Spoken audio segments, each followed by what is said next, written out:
தானலிங்க சுவாமி குருகுல மாணவ மாணவிகள் பெருமிதம் கொள்கிறது. கதைக்களம் 1.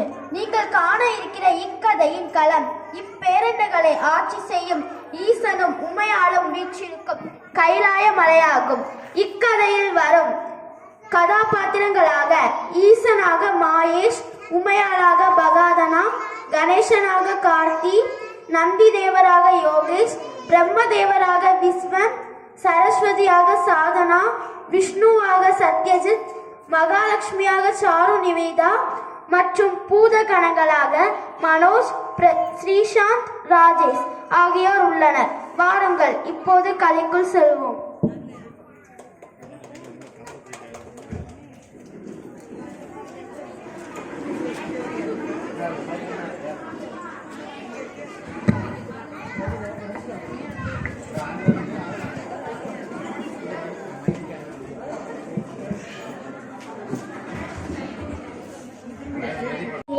யாம் உத்தரவு கொடுக்காத வரை யாரையும் உள்ளே அனுமதித்து விடாதே. நாங்கள் உத்தரவு மாதா.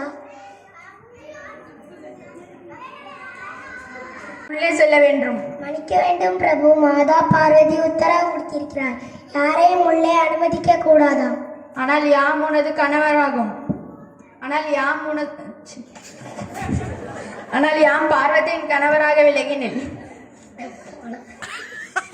உமா, சுவாமி தாங்கள் எப்படி உள்ளே வந்தீர்கள்? நந்தி தேவர் தடுக்கவில்லையா? அந்த நந்தி எனக்கு சேவை செய்யும் அவனா என்னை தடுப்பான்? இருப்பினும் என் மேகாபலர் தங்களை கண்டதும் மெய்மறந்திருக்க கூடாது. ஆனால் யாம் உனது கணவராகும். தாம் கூறுவது சரிதான் பிரபு.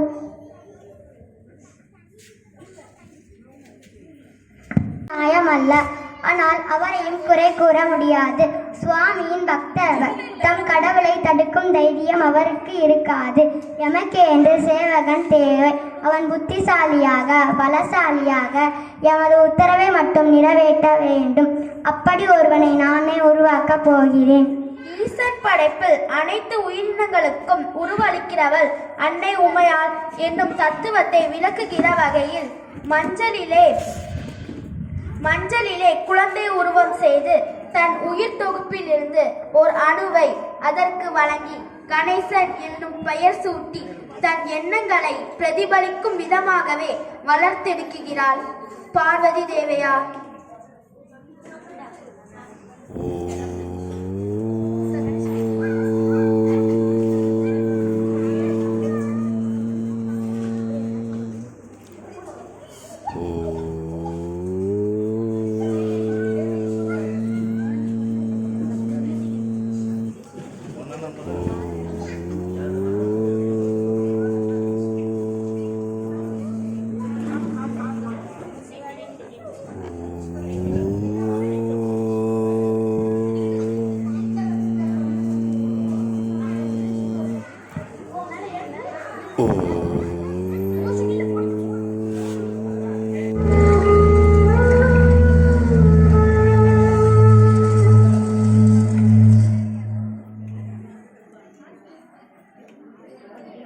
கணேசனும் அன்னையின் ஆற்றல் முழுமையையும் சாரம் அனைத்தையும் பெற்றவனாய் வளர்கிறான்.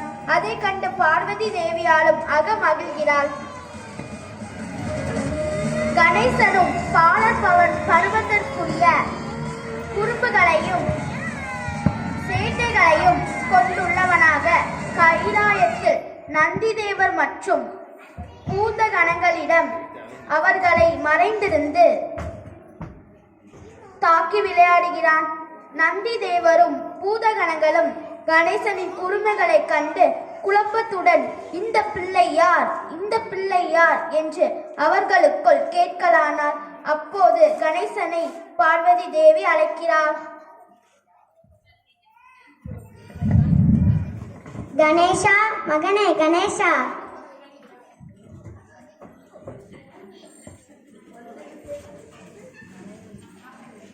மகனே, யாம் சாணம் செய்ய மாளிகைக்குள் செல்கிறேன். நீ துவாரபாலகனாயிருந்து யாம் உத்தரவிடும் வரை யாரையும் உள்ளே அனுமதித்து விடாதே. அப்படியே செய்கிறேன் தாயே. என்னை தாண்டி ஒருவரும் உள்ளே அனுமதிக்க முடியாது. முடியாது. தாங்கள் நிம்மதியாக நீராட செல்லுங்கள். விளையாட்டு மோகத்தில் கடமையை மறந்துவிட மாட்டாயே. நான் மறக்க மாட்டேன் தாயே. தாங்கள் நிம்மதியாக செல்லுங்கள். மன்னிக்க வேண்டும் பிரபு, தாங்கள் உள்ளே செல்ல இயலாது. நீ யார் பாலகா? என் வழியில் ஏன் குறுக்கே நிற்கிறாய்? நான் பார்வதியின் மைந்தன் கணேசன் ஆவேன். அவர்கள் உத்தரவை நிறைவேற்றி கொண்டிருக்கிறோம். அவர்கள் உத்தரவு ஏதெனில் அவர்கள் அனுமதி வழங்காதவரை யாரையும் அனுமதிக்க கூடாதாம். அப்படி ஏனில் இந்த உத்தரவு என்னை தடுக்காது. ஏனெனில் நான் பார்வதியின் கணவர் சிவசங்கரன். வழியிலிருந்து விலகினேன். இதற்கு வாய்ப்பே இல்லை. எனது தாய் வந்து உத்தரவு தராதவரை யாரையும் உள்ளே அனுமதிக்க முடியாது. வீண் பிடிவாதம் வேண்டாம் பாலகா. ருத்ரமூர்த்தியின் கோபத்திற்கு ஆளாகாதே.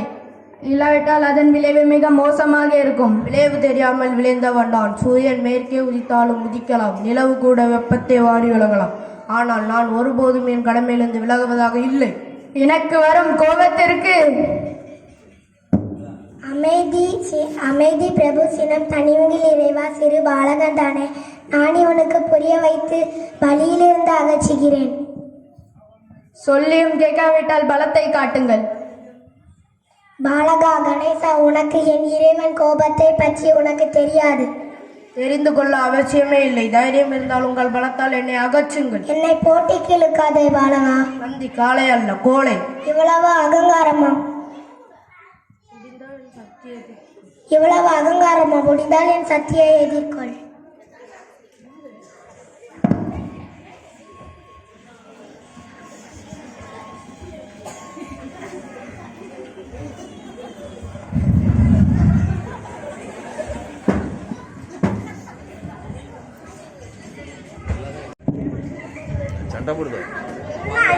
என்னது சிவபெருமான் சினம் கொண்டதால் சிறு பிள்ளையை துன்பப்படுத்துவதால் பாலகன் கணேசனுக்கு அன்பால் தான் புரிய வைப்பதற்கு அவனுக்கு பாடம் புகட்ட கணங்களின் சேனையை அனுப்பி இருக்கிறார். இந்த அதர்மத்தை நான் சென்று தடுக்க போகிறேன். நிறுத்துங்கள். தனி ஒரு சிறுவனோடு இத்தனை கணங்கள் மோதுவதா? போங்கள் இங்கிருந்து.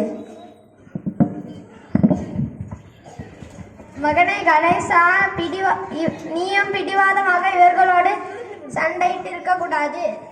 தவறு என்னுடையது அல்ல, எனது தந்தையுடையதுதான். தந்தை சொல்மிக்க மந்திரம் இல்லை என்று சொல்வார்கள்.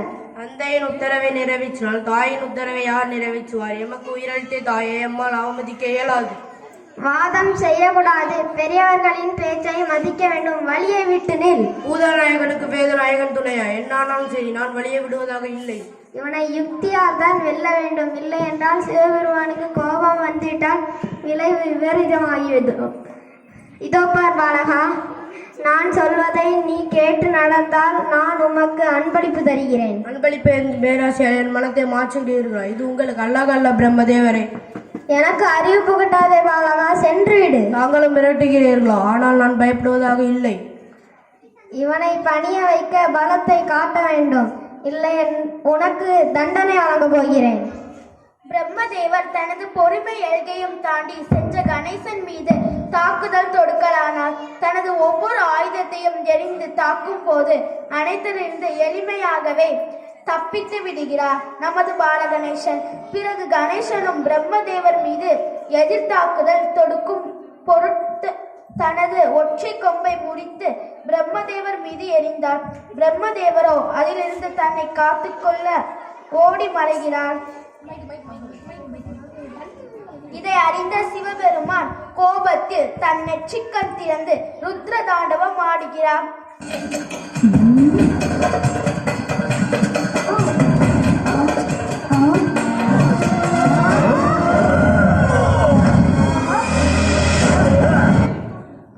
இதை உணர்ந்த மகாவிஷ்ணு தியானத்தில் இருந்து விழித்து, வேண்டாம் கைலாயநாதா, நிறுத்துங்கள் என்று சொல்கிறார். உடனே மகாலட்சுமி மகாவிஷ்ணுவிடம், வேண்டாம் கைலாயநாதா, நிறுத்துங்கள். என்னவாயிற்று பிரபு? தாங்கள் என்ன சிந்தனையில் உள்ளீர்கள்? ஏதேனும் அமர்த்தம் நடக்கிறதா? கலைமகளே, இப்போது ஈசனின் கோபம் மேயத்தை விட உயர்ந்துவிட்டதால் அவர் உத்திர தாண்டவம் ஆடுகிறார். சிவபெருமான் தாண்டவம் ஆடுகிறார். உண்மைதான், சந்தேகமே இல்லை. ஏதோ தவறு நடந்திருக்கிறது. ஆம், நம்ம உடனடியாக அவரை சாந்தப்படுத்துவதற்காக கைலாயம் செல்ல வேண்டும். பிரபு, நானும் உங்களுடன் வருகிறேன். என் சகோதரி பார்வதியையும் சந்தித்து விட்டு வருகிறேன்.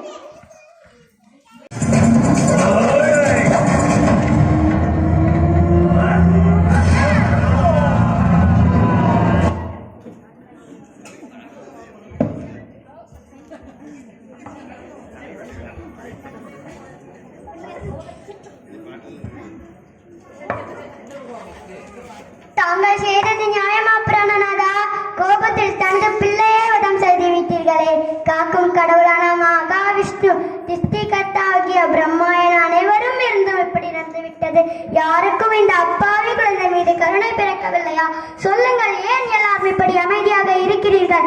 என் பிள்ளையை அழித்ததால் சினம் தணிந்து விட்டதா, அல்லது இவனை கொன்றதால் மகிழ்ச்சி அடைந்தீர்களா?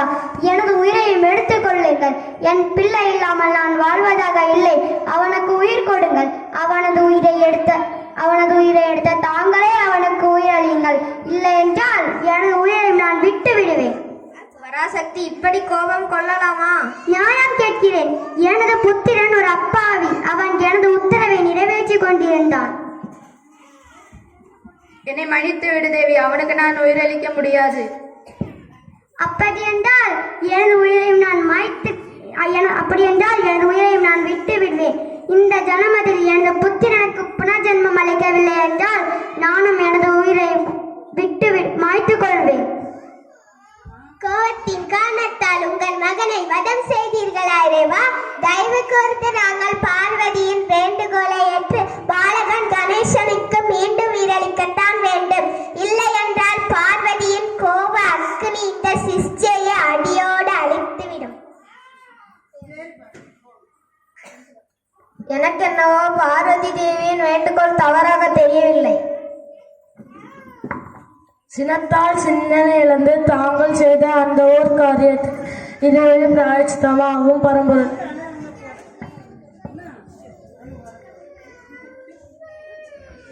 ஒரு உபாயம் உள்ளது. வேறு பாலகனின் சிரசை கொண்டு வாருங்கள். அது தங்களது சூலாயுதத்தால் வெட்டுப்படாமல் இருக்க வேண்டும். அதை பாலகன் கணேசனுக்கு பொருத்தி விடலாம்.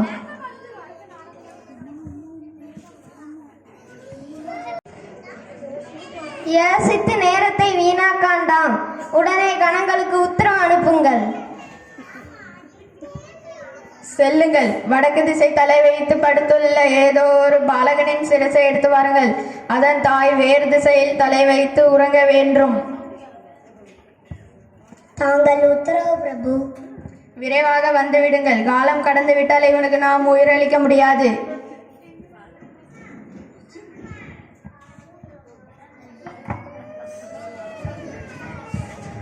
கணங்கள் எல்லாம் செல்கின்றனர். ஒவ்வொரு இடமாக தேடி அலைகின்றனர். காட்டு வழியாக செல்லும் போது மானை பார்க்கின்றனர். அது தனது குட்டியோடு ஒரே திசையில் தலை வைத்து ஒன்று போல முகம் வைத்து உறங்கிக் கொண்டிருக்கிறது. குரங்கும் அதே போல் உறங்கிக் கொண்டிருக்கிறது. யானையை பார்த்தார்கள். அது சிவபெருமான் சொன்னது போல் தாயும் பிள்ளையும் ஒவ்வொரு திசையில் உறங்கிக் கொண்டிருந்தனர். கணங்கள் நேரத்தை வீணாக்க வேண்டாம் என்று நினைத்து யானையின் சிரசை வெட்டி எடுத்து வந்தனர்.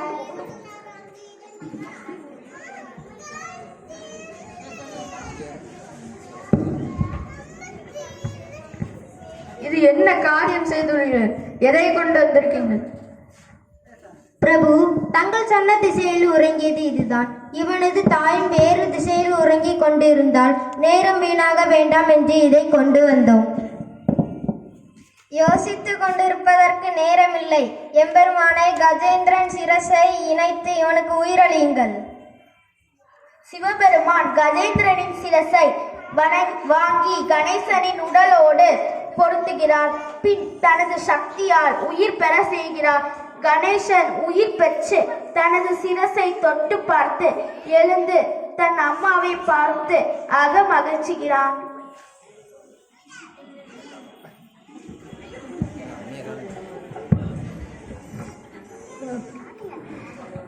இனி உனக்கு அழிவில்லை மகனே. தம் பிள்ளைக்கு உயிரளித்தது சரிதான் பிரபு. ஆனால் இவன் உருவத்தை கண்டு இவனை அனைவரும் பரியாசிக்க மாட்டார்களா? கவலைப்படாதே தேவி, அவ்வாறு எதுவும் நடக்காது. நான் இவனுக்கு வரம் அளிக்கிறேன். யுகம் யுகங்களுக்கும் இவனை பூஜை செய்வார்கள். இந்த தும்பிக்கை ஆண்டவன் மக்களின் நம்பிக்கையாக வாழ்வான். மகாலட்சுமியான நானும் வாழ்த்துகிறேன். எப்போது யார் சுபகாரியத்தை தொடங்கினாலும் மூலமுழக் கடவுளான கணேசனை வணங்கிவிட்டேன். இந்த பாலகன் சித்தி முத்தி இரண்டிலும் சிறந்து விளங்குவான். இவன் அனைத்து ஆலயங்களிலும் முதல் கடவுளாக காட்சியளிப்பான். இவன் மோதலில் உருவானதால் இவனுக்கு மோதகம்தான் பிரசாதம்.